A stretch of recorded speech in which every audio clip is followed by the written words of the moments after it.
भारत से 1643 किलोमीटर लंबा border share करने वाले एक देश में भयंकर जंग छिड़ गई है।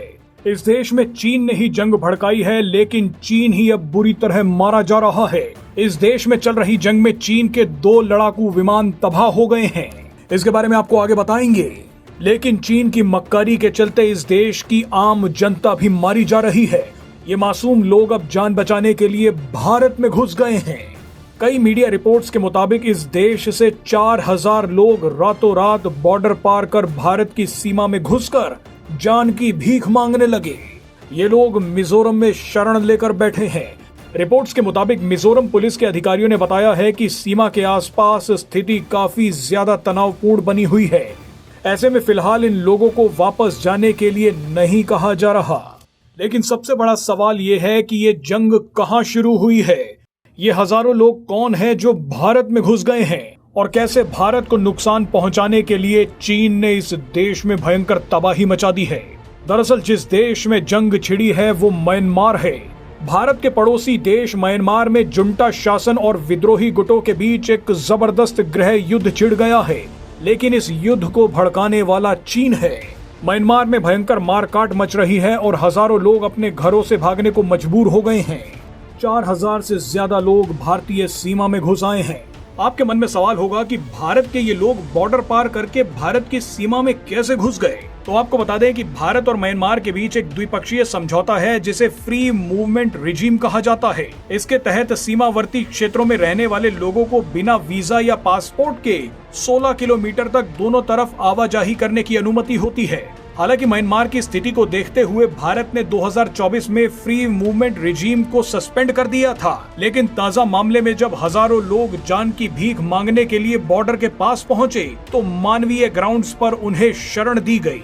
बहरहाल अब आपको बताते हैं कि म्यांमार में चल रहे गृह युद्ध के बीच चीन भारत को कौन सा नुकसान पहुंचाना चाहता है। दरअसल चीन म्यांमार के जुंटा शासन को हथियार और समर्थन दे रहा है ताकि वो विद्रोही गुटों से भिड़ सके। जुंटा का मतलब है म्यांमार की सेना जिसने 2021 में सत्ता पर कब्जा कर लिया था। इसी के बाद से म्यांमार के हालात बेहद खराब हैं। जुंटा शासन के खिलाफ कई बड़े विद्रोही गुट खड़े हो गए, जिनमें से एक अराकान आर्मी भी है। म्यांमार के सबसे महत्वपूर्ण प्रांत रखाइन पर कब्जा करके बैठी अराकान आर्मी ने सेना को मुंह तोड़ जवाब देना शुरू कर दिया। रखाइन वो इलाका है जहां Bharat Kaladan multi modal transit transport corridor बना रहा है। ये भारत का एक बहुत ही रणनीतिक प्रोजेक्ट है। ये बड़ा प्रोजेक्ट कोलकाता से शुरू होकर म्यांमार के रखाइन प्रांत पहुंचेगा। उसके बाद ये वापस भारत के नॉर्थ ईस्ट राज्यों तक पहुंचेगा। इस प्रोजेक्ट से चीन और बांग्लादेश घबराए हुए हैं। ऐसे में एक्सपर्ट्स के मुताबिक चीन ने इसी प्रोजेक्ट को बर्बाद करने के लिए जुंटा सेना को हथियार और फाइटर जेट्स तक दे दिए ताकि जुंटा आर्मी रखाइन से अराकान आर्मी को साफ कर दे और भारत का प्रोजेक्ट रुक जाए। मगर यहाँ पर चीन को ही तगड़ा झटका लग गया।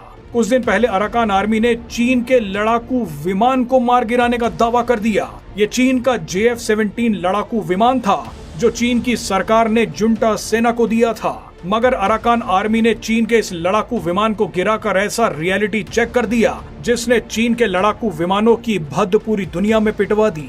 छोटे मोटे हथियारों की बदौलत अराकान आर्मी ने चीन के लड़ाकू विमान को गिरा दिया। देखिए चीन के लड़ाकू विमान को गिराकर अराकान आर्मी के लोग कैसे जश्न मना रहे हैं। बहरहाल चीन को अब एक और झटका लग गया है। म्यांमार में KNDF नाम के एक और विद्रोही संगठन ने चीन द्वारा बनाए हुए FTC-2000G फाइटर जेट को मार गिराया है।